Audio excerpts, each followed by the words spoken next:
All metaphysical speculations are fatally thrust into the apocryphal, however. The ideological untruth in the conception of transcendence is the separation of body and soul, a reflex of the division of labor. It leads to idolization of the res cogitans as the nature-controlling principle, and to the material denials that would founder on the concept of a transcendence beyond the context of guilt. But what hope clings to, as in Mignon's song, is the transfigured body. Metaphysics will not hear of that. It will not demean itself to material things.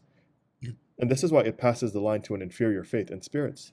Between the hypostasis of a non-corporeal and yet individuated spirit, and what would theology have in hand without this? And spiritualism, the mendacious assertion that purely spiritual beings exist. The only difference is the historical dignity clothing the concept of spirit. The effect of this dignity is that power, social success, comes to be the criterion of metaphysical truth. The English language drops the German distinction between spiritismus, the German word for spiritualism, and spiritualismus, in German, the doctrine of the spirit as the individual substantial principle. The equivocation comes from the epistemological need which once upon a time moved the idealists to go beyond the analysis of individual consciousness and to construe a transcendental or absolute one. Individual consciousness is a piece of the spatio-temporal world, a piece without any prerogatives over that world and not conceivable by human faculties as detached from the corporeal world. Yet the idealistic construction, which proposes to eliminate the earthly remains, becomes void as soon as it wholly expunges that egoity, which served as a model for the concept of spirit. Hence the assumption of a non-sensory egoity, which as existence, contrary to its own definition, is nonetheless to manifest itself in space and time.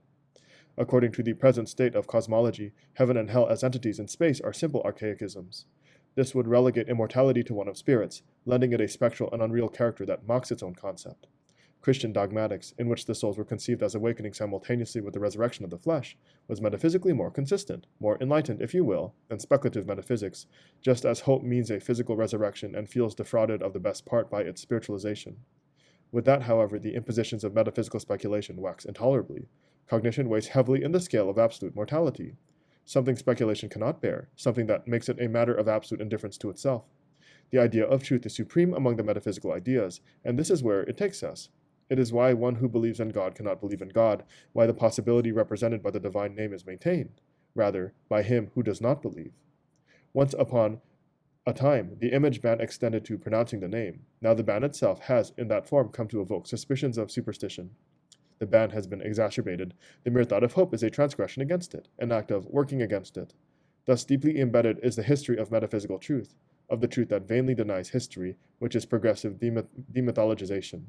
Yet demythologization devours itself, as the mythical gods like to devour their children. Leaving behind nothing but what merely is, demythologization recoils into its mythos, for the mythos is nothing else than the closed system of immanence of that which is. This contradiction is what metaphysics has now coalesced into, to a thinking that tries to remove the contradiction untruth threatens here and there.